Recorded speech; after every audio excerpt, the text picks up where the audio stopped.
but good afternoon, or for most of you. It's great to see Samuel and Galan again, even if it's only virtually.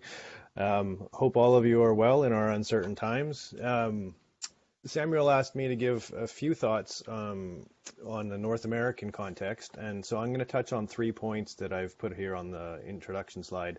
Just what are we seeing in terms of trends, in terms of ski season, other operational adaptations.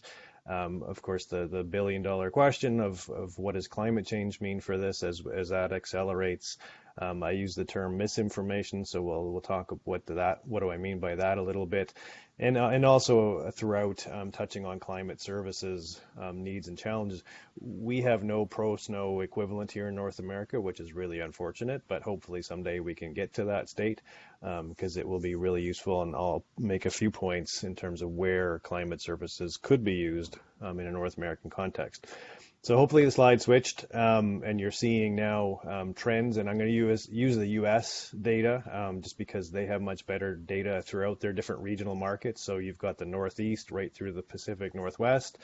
For years I've been asked by the media, what is climate change doing to the ski season, ski industry? And I said, well, nothing. The ski seasons are getting longer, and they always look perplexed, in part because we've had substantial, hundreds of millions of dollars of investment in snowmaking capacity throughout the 1980s, the 90s, and into the 2000s.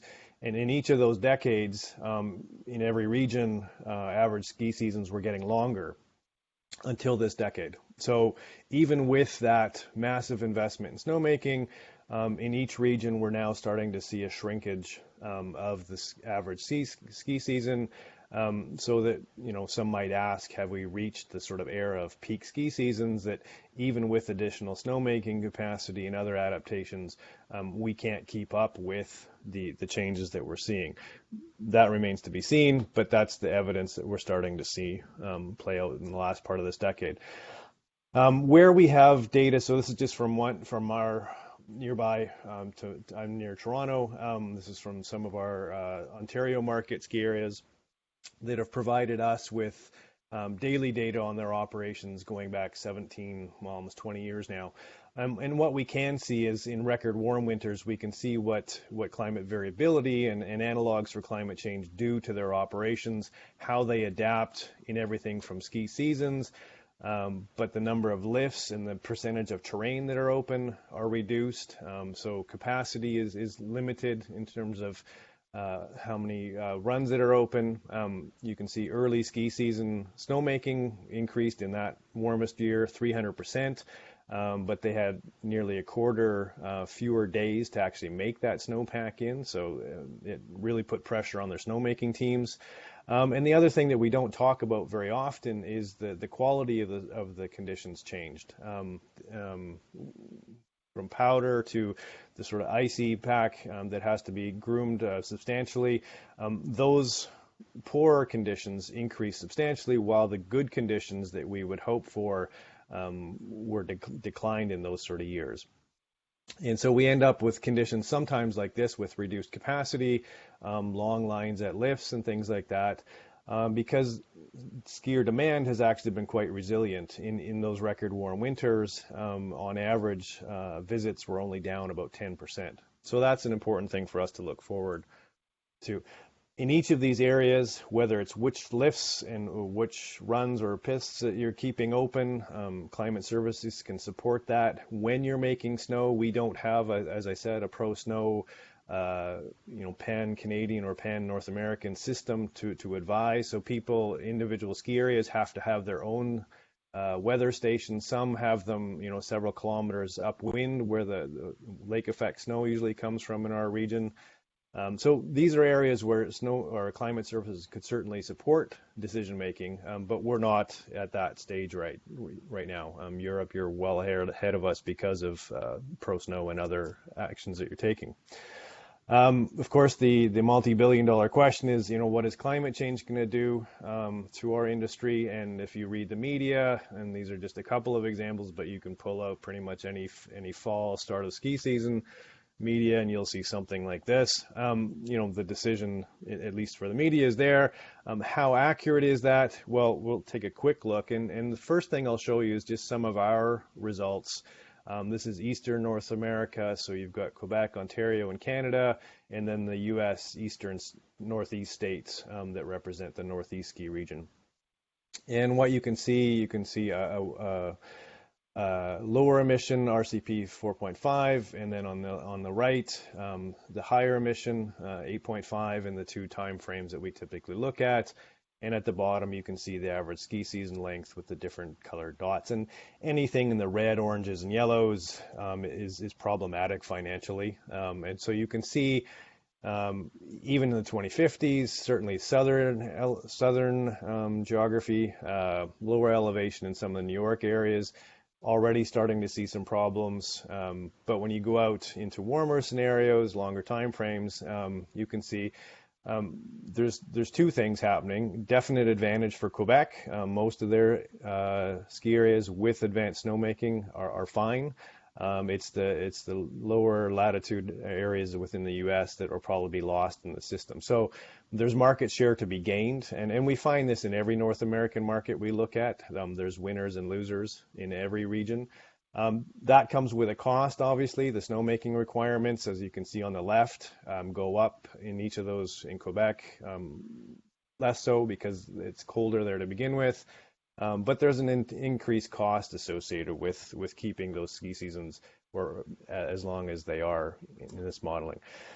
The other part that comes with this is that if, and it is a big if demand remains stable, and we've seen, as I said, in analog years, a loss of about 10%, but if it remains in that sort of range, one of the things that we've seen is looking at both with RCP and the new SSP scenarios, you can see how it changes from 4.5 skiers per acre day. So that's a temporal and a spatial. Sorry, it's not hectares, but it's the U.S. They still use acres. You can see the number of people that you're putting through, and the potential crowding, both at lift lines, but also in some parts of choke points on the terrain, can be an issue that will have to be addressed as well. Particularly as some of those smaller ski areas fall out of the marketplace, that'll even increase the demand in some of these other areas, which will increase this type of pressure. The other thing that I want to mention, and I used that term misinformation early purposefully, and you might know where some of the IPCC statements come from when I say this. We've developed our model so that we can compare multiple ski areas across large areas at a sort of marketplace level. There are other studies that are being published in the literature that I have real issues with. As Samuel and Engeland talked about, even proxies for snowmaking can be problematic. And I'll illustrate just one example. So WOBUS is a study published in a high-ranking journal, and you can see if you look at the baseline, so the observed is the data that we get from the National Ski Areas Association in the United States. Scott et al. Is our study, so we missed the baseline by about plus 2 days. We assume advanced snowmaking in every place that we model. Not every location has that, so we expect to overestimate. That's what we expect. But you can see in the baseline, WOBUS misses by at least a month. And then when you look at the projections, if we compare our modeled results to a record warm year, which is a reasonable analog for a mid-emission scenario in the 2050s, we underestimate the season length by about 8 days. Again, we're largely driving our model on climate. Other business decisions can keep ski areas open even if conditions are not great. So there we would expect to miss and underestimate the season. And you have WOBUS missing by 2 months. Yet that is what these businesses will have to face because this is what shows up in the media. So that's the Northeast region. We've done the Midwest as well, which is in the middle of the continent. Again, here you can compare the black bars on the far left, the NSAA, which is the National Ski Areas Association, that's observed. And so if you're modeling pretty close, your black bar should be similar to that observed. So In a baseline, again, we overestimate by, if we just take the same ski areas that respond to the survey, where those observed season length data comes from, we miss by 7 days. And if you go over to Chin and Wobus, two other studies, they missed by 68 days and 39 days, respectively. So if you can't model the baseline, what faith should we have that the climate risk or the climate change scenarios are robust at all? And I would argue we shouldn't.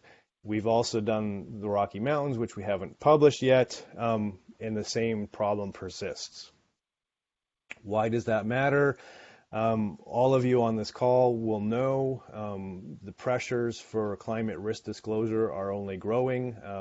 I think there's near a tipping point where one or two stock markets are going to make that not guidance, but mandatory. And at that point, every publicly traded ski area conglomerate in North America and elsewhere are going to have to disclose their physical climate risks. And when they do that, they're going to have to show or address these problematic studies and show that their modeling, their projections, their risk assessment is correct, and that things in the published peer-reviewed literature were in some cases wrong.